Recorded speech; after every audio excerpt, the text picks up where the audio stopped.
Hello, and welcome to Cooking with Todd. This is Todd. For today's video, I've decided to do a creamy lemon garlic chicken.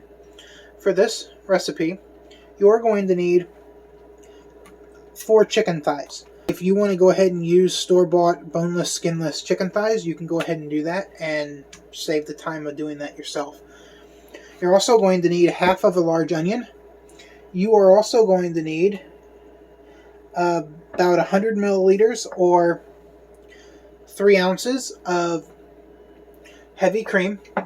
You're also going to need some lemon juice. I'm just using the bottled lemon juice because I do not feel like dirtying a juicer for a little bit of a lemon, so I'm just using that. You're also going to need half a teaspoon of salt, a 1/4 teaspoon of black pepper, 1 teaspoon of lemon pepper, and a 1.5 teaspoons of paprika. You're going to need 6 cloves of garlic. I have 2 large here, and then 4 small cloves. So that's about, I'm going to say 4 large cloves. So really 4 large cloves. You're also going to need 4 tablespoons of butter.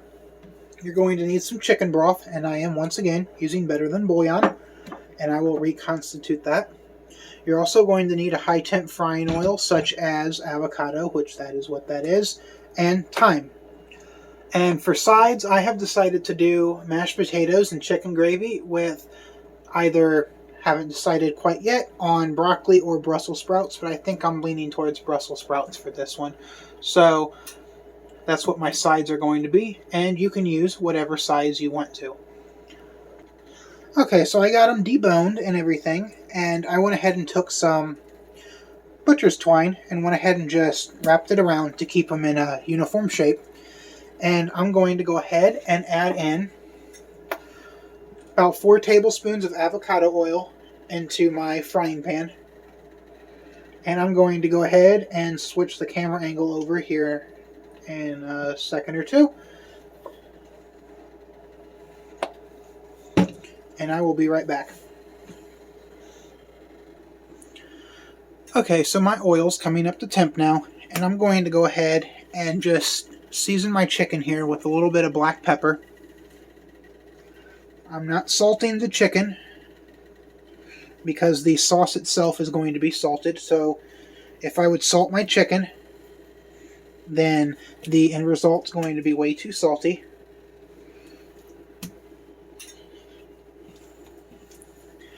And I'm going to go ahead and just fry this until there's a nice crispy crust on the outside of the chicken. And I will go ahead and throw these in after I get done salting these, or peppering these, I mean. Just trying to get a nice good coat. And I'm going to go ahead and add these into my pan here.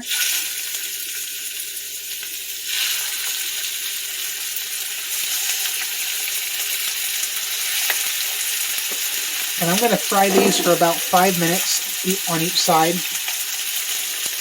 Or, like I said, until there's a nice golden crust. And I will go ahead and bring you back when I'm getting ready to start the next step. Okay, so this has been frying here for quite a while, maybe about 15 minutes. And I'm happy with how this looks. It's nowhere near being done yet, which I don't want it to be. So I'm going to go ahead and remove this from my pan and try and get any bits that's on the bottom too.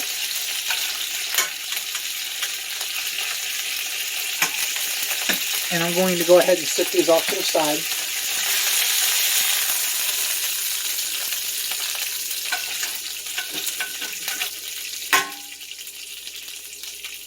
Alright, so I'm going to go ahead and move my tongs over, and I'm going to go ahead and add in my onions,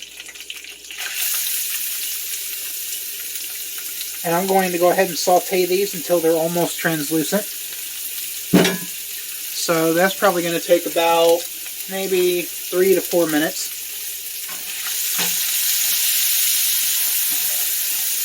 And I'm going to go ahead and lower my heat to a medium-low.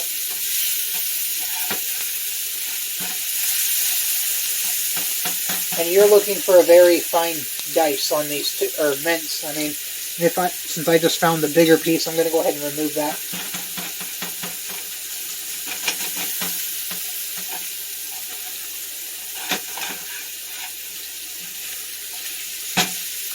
And you do not want to burn that fond on the bottom of the pan either, because that right there is going to be part of the sauce. So just try and keep everything off to that one side, since that's the side I fried my chicken in. I'm going to try and keep my mushrooms over on this side and keep everything moving to help prevent it from getting too dark.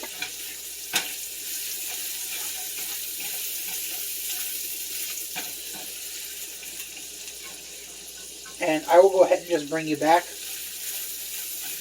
once this part's done. Okay, so these have been going for about 2 minutes, and this is getting a little on the darker side. And I'm going to go ahead and grab my garlic. I'm going to go ahead and lower my heat just a little more. I'm going to start off with 2 cloves right now. Crush that in. And go ahead and crush the rest of it in.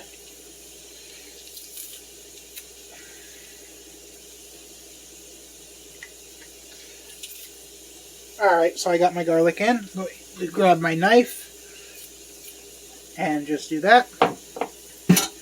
And my potatoes are already done. I started those a little too early, so that's why those are no longer on the back burner. And I'm going to go ahead and just mix this in right quick. Going to go ahead and grab a metal spatula. And I'm going to go ahead and add in my lemon juice and my chicken broth.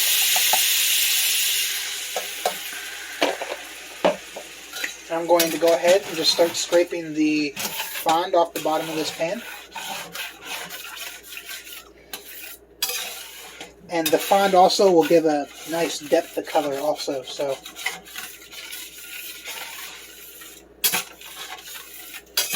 okay, so I'm pretty happy with this right now. So I'm going to go ahead and add in my thyme.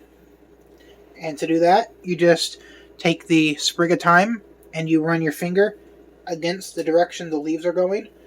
So to only get the leaves in there, that's how you would do that.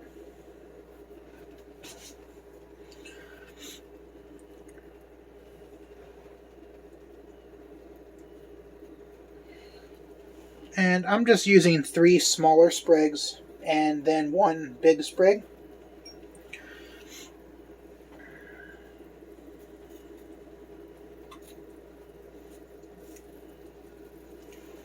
I'm going to go ahead and just mix that in. I'm also going to go ahead and add in my seasonings, which was the paprika, lemon pepper, pepper, and salt. I'm going to go ahead and just stir that in.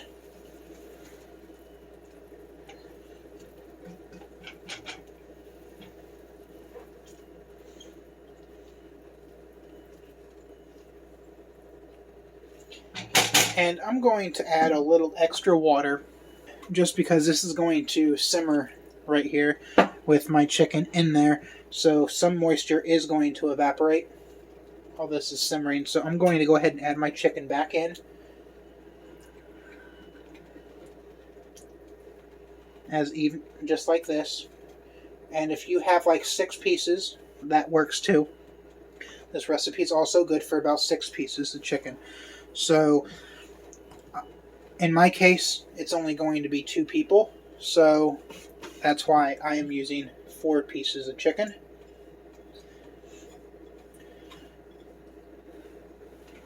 I'm going to go ahead and set this plate off in my sink, and I'm going to go ahead and raise the heat to a little under a medium. And I'm going to go ahead and grab my lid. And I'm going to cover this, and this is going to simmer here for about 15 minutes, and then I'm going to go ahead and flip the chicken and go ahead and do that for another 15 minutes, so a total of half an hour. And I will go ahead and bring you back when I am going to do the next step. Okay, so this has been going now for a little over 15 minutes. I think like maybe 16. So I'm going to go ahead and flip these. And for the first 15 minutes, you are going to want to keep that covered to try and minimize evaporation. But now I'm going to go ahead and flip these over. Okay, so I went ahead and just left this covered for 14 minutes, and I'm going to go ahead and just remove the lid right now and set it off to the side. And as you can see, this is quite thick already. And I actually ended up having to add an additional tablespoon of water. So, which I might have to add just a little more water, which is fine. I'm going to go ahead and grab my tongs, and I'm going to go ahead and just remove this chicken right quick. And I'm going to go ahead and just cut the heat.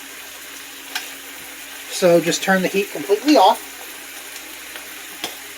And I'm going to go ahead and add my heavy cream, which will help cool this down and add a little extra moisture. And I have my Brussels sprouts in the microwave, and I'm going to go ahead and cut the heat off for the potatoes since I went ahead and turned that on to just warm them back up. I'm going to go ahead and just drop in my butter, which I cut into 1 tablespoon slices, and then I went ahead and quartered those. And I am looking to emulsify this into the sauce. Alright, so that's all the butter. I'm going to go ahead and just start whisking this until they are fully combined.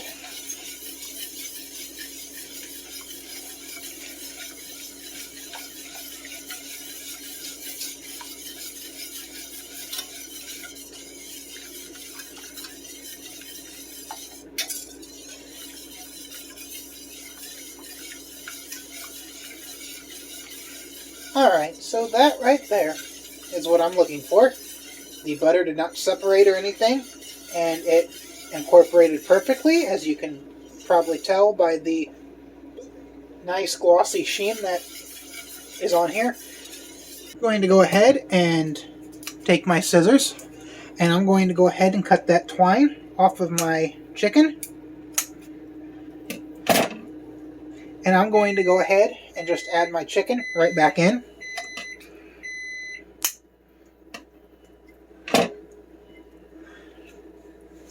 And then I'm going to go ahead and just cover this and set it off onto the side, probably onto the back burner, because I'm going to need to use this front burner to make my gravy. So I'm going to go ahead and just drop that piece right in there. Going to go ahead and just take this, and with the residual heat, I'm going to go ahead and melt in a little over half a stick of butter.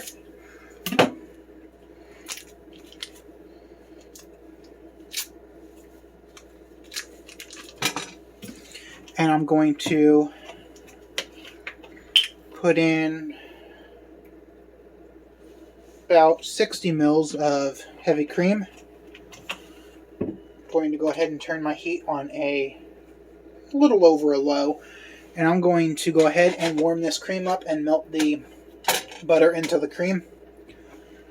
And I got, once again, a potato ricer.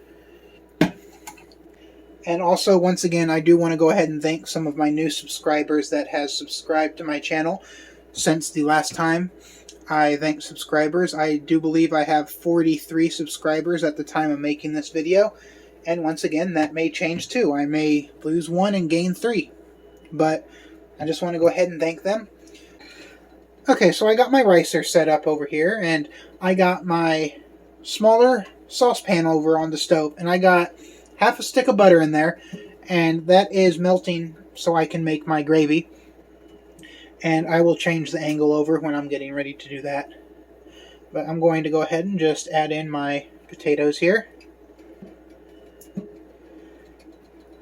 And this is 50-50. So I got a yellow and then a Idaho or russet potato. And it just makes for a better tasting mash, in my opinion. And you can use all one type or 3 or 4 different types of potato, but I like to use yellow and russet.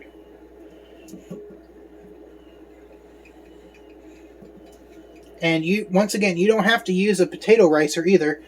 That just helps make a creamier, more uniform mashed potato. And I'm actually going to get that out of there. That was not supposed to fall in there like that. But I'm going to go ahead and just push this through like that. Alright, so that's done. And I'm going to go ahead and just grab a rubber spatula. And I'm going to go ahead and just mix this up. And I think it needs a little more heavy cream. It's also going to need some salt and pepper, but my salt and pepper is in my cupboard, and I have my phone right in front of that recording, so I will add that later. And that salt and pepper is going to be just to taste. I'm not really adding any specific amount. So right here is a perfect consistency for me. And I don't know if you can really see or the camera's picking it up, but this is a very consistent mash. There's no big or small pieces. It's just uniform.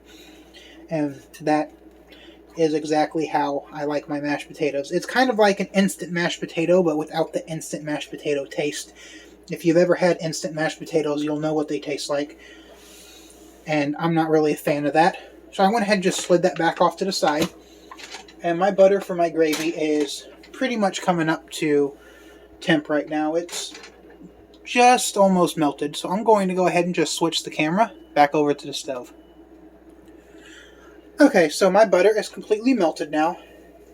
And it's not too hot. It's not really separated to the point where the milk solids have separated. So I'm going to go ahead and just add in an estimated amount of flour.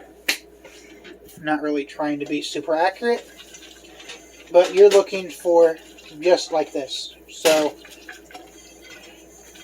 equal amounts of butter to equal amounts of flour. And I am going to go ahead and just let this sit right here and cook for about 1 minute. And after that, I'm going to go ahead and add in this, which, once again, I think I have about 237 mils there. So that's about 1 cup. So this flour's still smelling just a little raw, so about another 30 seconds. I'm also going to go ahead and check in on my chicken sitting back here. And that sauce is looking really nice. So that's turning out good. And that is sitting back there with no heat, so. Alright, so I'm happy with the flour right there. I'm actually going to taste this broth to make sure I put enough of the base in.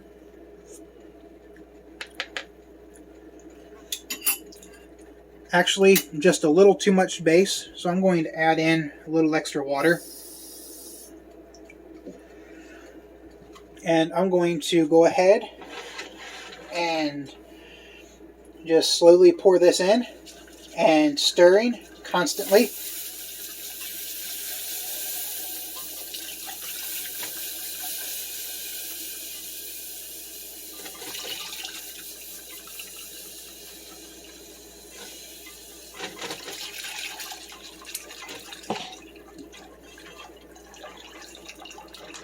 Alright, that's perfect right there.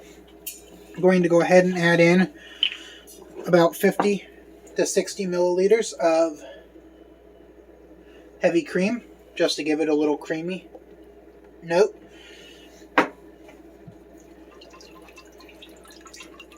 And that also helps lighten the color a little bit. I'm going to go ahead and turn the heat up just a little bit. And if this gets a little too thick, I'm going to actually add water and not chicken broth. Because like I said, that broth was just a little on the saltier side. And also, if this gravy does turn out just a hair too salty, I will actually not salt my mashed potatoes at all and use the gravy to salt the taters. So I actually will not know if this is going to be too thick or not thick enough up until it comes up to a simmer or a boil. Once it comes up to a boil or a simmer, that is the final thickness. So this is actually still thickening up quite a bit. So I actually think it might be just a hair too thick. So I'm going to go ahead and just leave it right at this thickness, but I actually want to taste it for salt. That is just a hair too salty, so I will end up adding about 50 to 60 more milliliters of some water, as it's quite thick, and it can thin out just a little bit. I don't like a gravy really, really thick, but I also do not like a gravy really thin. There's like a sweet spot for me, for my gravy. I mean, everybody has their own taste for gravy, but like this right here, it's pretty much perfect. There's actually a little wiggle room in here for me to add a little additional water. So I'm adding about 70 more mils of water. And that right about there is kind of bordering on perfect for me. And I can let this sit here and simmer a little bit to evaporate additional moisture if I need to. But everything is pretty much done.